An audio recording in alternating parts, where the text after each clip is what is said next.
Hey guys, what's going on? It's your boy, the Mad Kiger, and up here today, I wanted to do a little bit of a discussion that I wanted to share with you. Apologise for my son, I can't really do anything about that.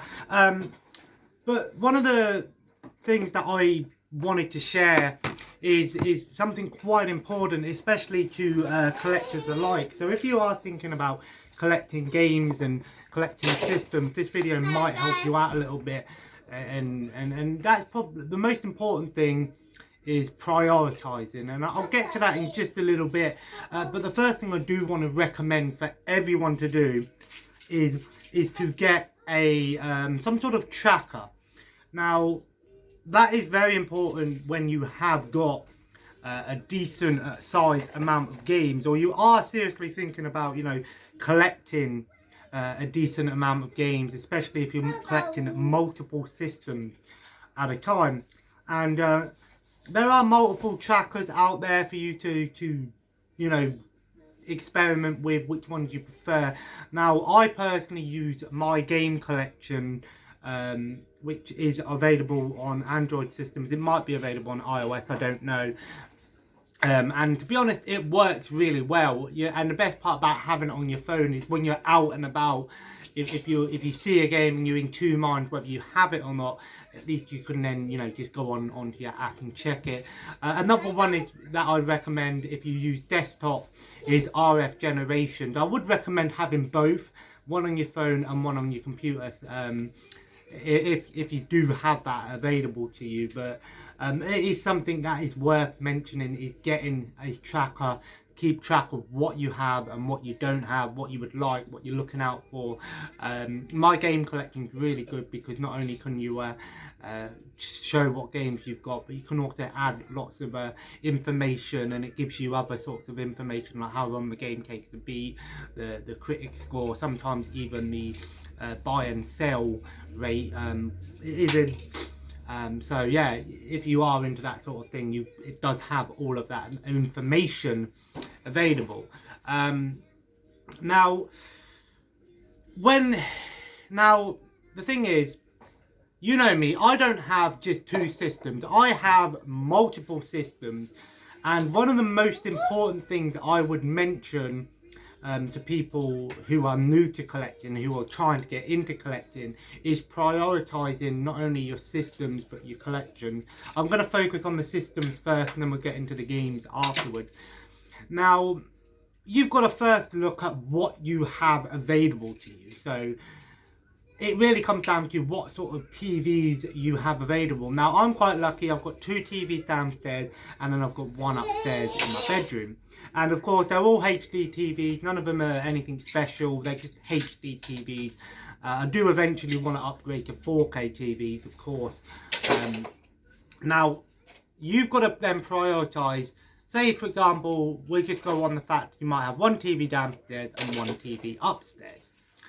You've got to then look at how many HDMI ports your TV has. Does it have any AV cable support, any of those support? And then you've got to work out what systems you would want to have hooked up, ready to play, which ones you play the most, and of course then sort of prioritise which ones you want playing, which ones you're going to use the most. Now of course I have two Xbox Ones connected to the two TVs downstairs. Of course one of them's my partner's, one of them's my own. And of course upstairs I have my PS4 and a PS2 upstairs.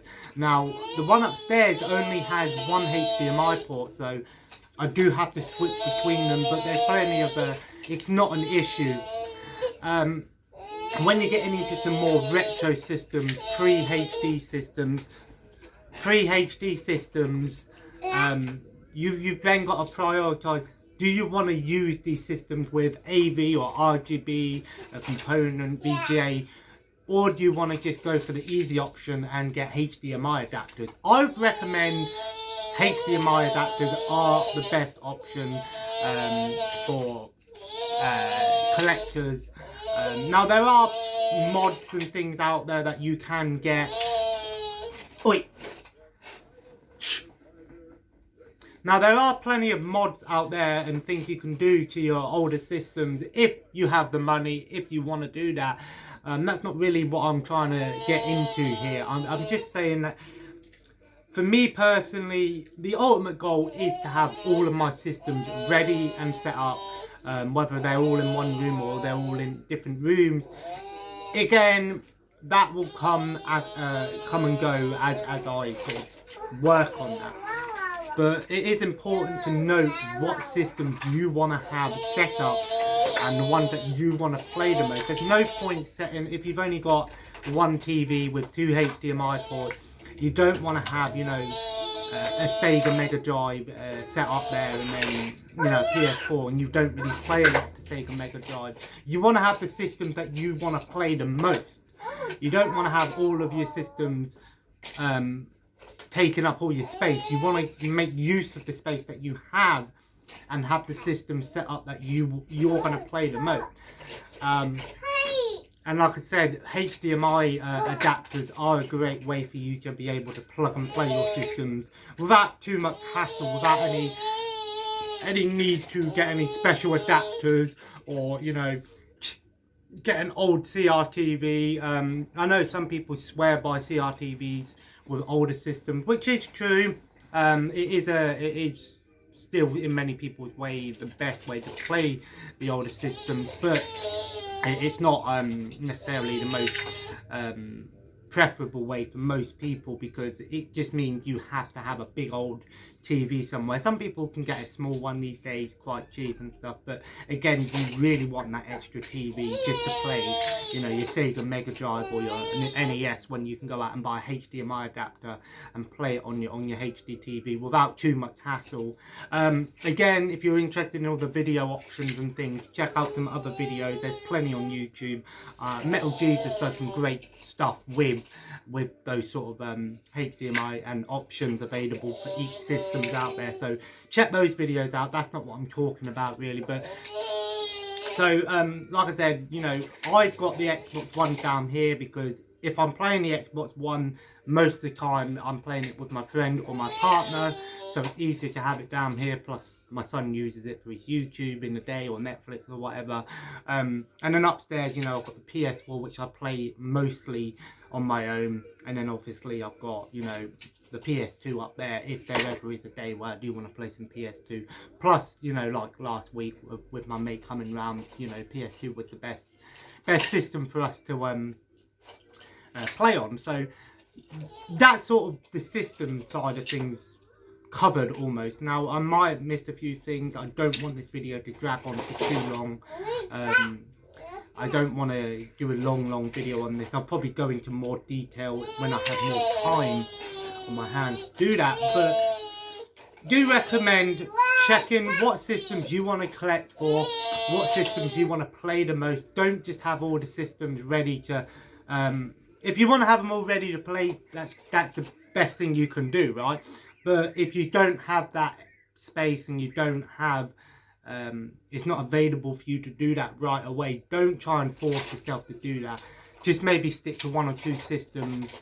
And then if you have got older systems that you don't play that much, you know, keep them, you know, well protected in safe areas and stuff like that, and make sure, you know, you've got all the cables and the wires, you know, so you know where they are. I do recommend doing that. I need to make sure I'm doing that a bit more. And like I said, I do want to have all my systems ready to play at one point. I just need to work on that. Maybe in the new year we'll start doing that. Now, the next thing you want to do with games. Now, you know me, I collect hundreds of games. You know, I have, you know, a massive PS2 collection, you know, right there. I've got PS4 upstairs. Well, I'll show you, I'll just give you a quick overview of where things are. I keep my PS2 games down here because even though my PS2 went down here, just the whole bookcase is the best place for me to have this. Out of the way, I don't play the PS2 that much, but here's the thing. You want to prioritise your collections like you do your consoles. What ones do you want to collect most and which ones do you play the most? You want to give them a rating A, B or C, or 1, 2 and 3. A being you get a top priority, so anytime you see one you don't have, you buy it.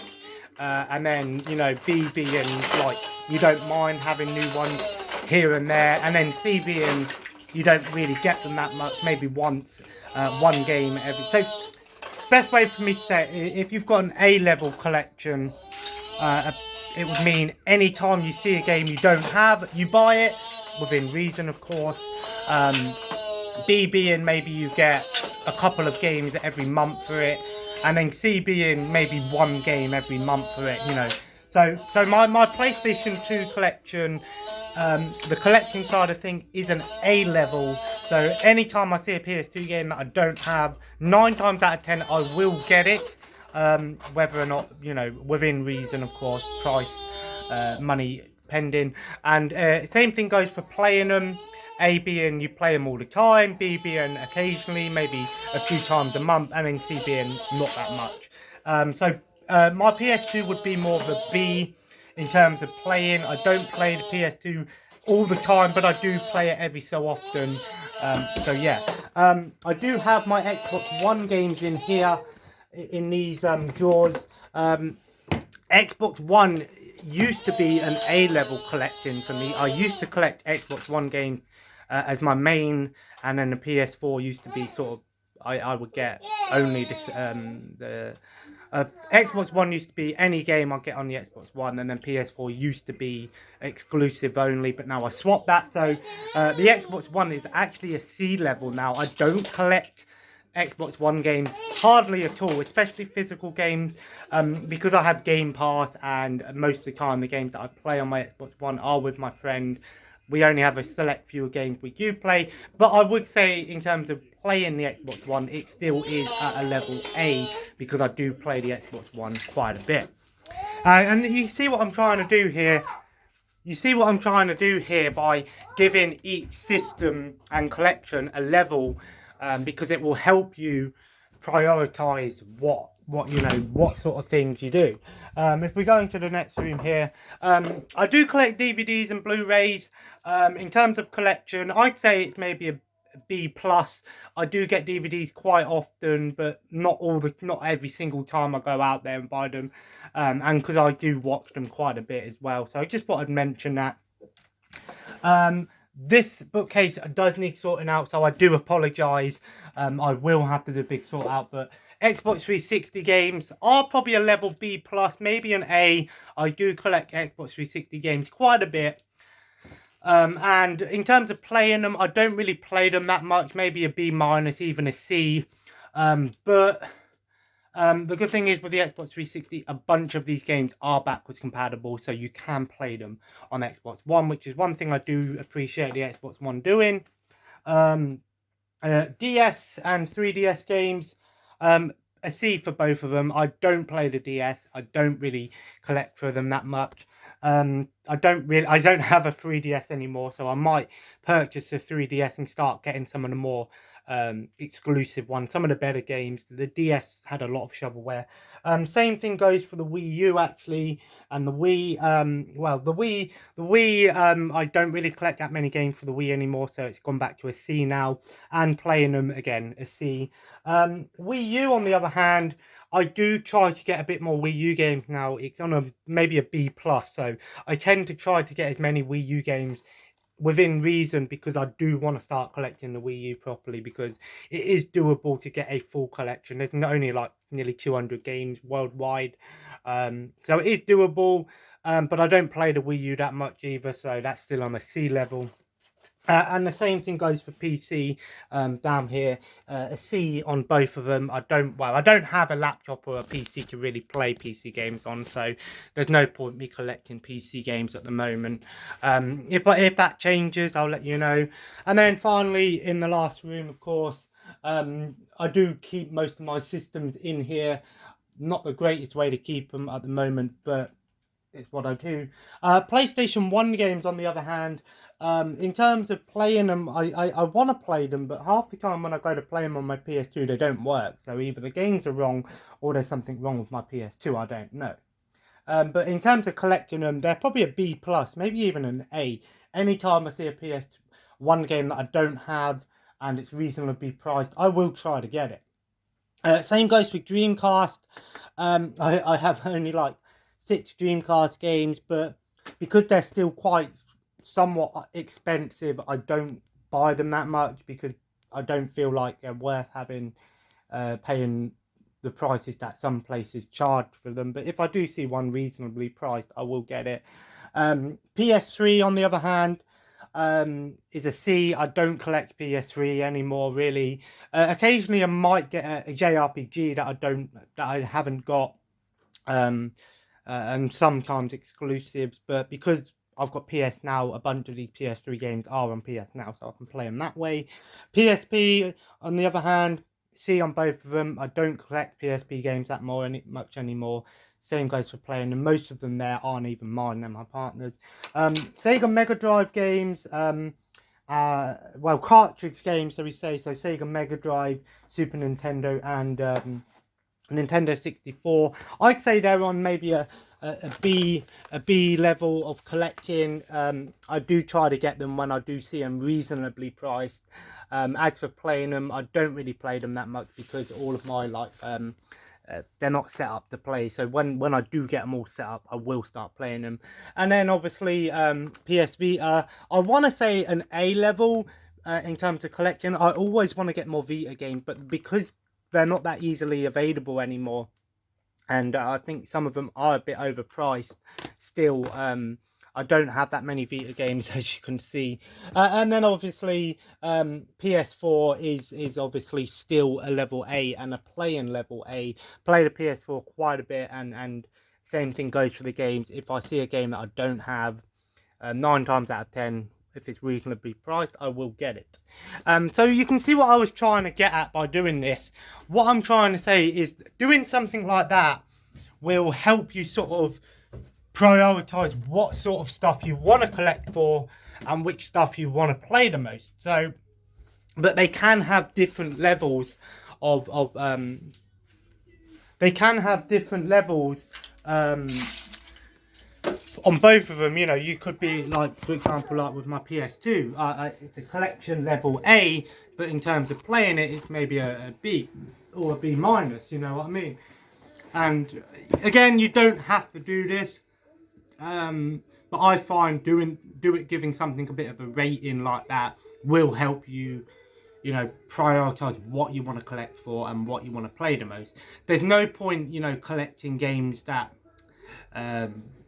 you don't play. So there's no, especially if you don't own a system. I would say that if you don't own a system, some people do go out and buy. I've done it before.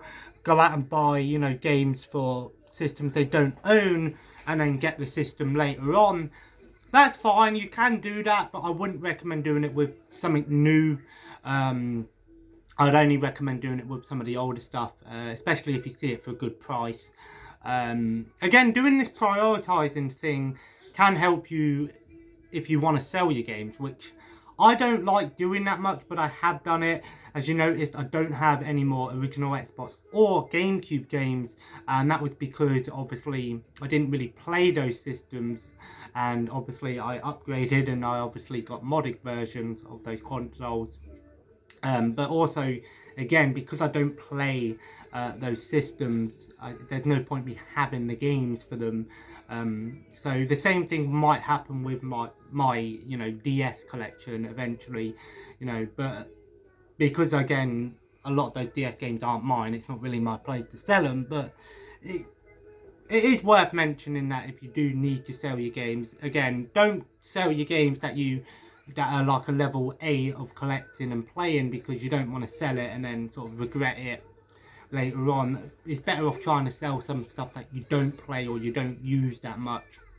I mean, because we can all go through this phase where we just get everything we see, but you know, it happens.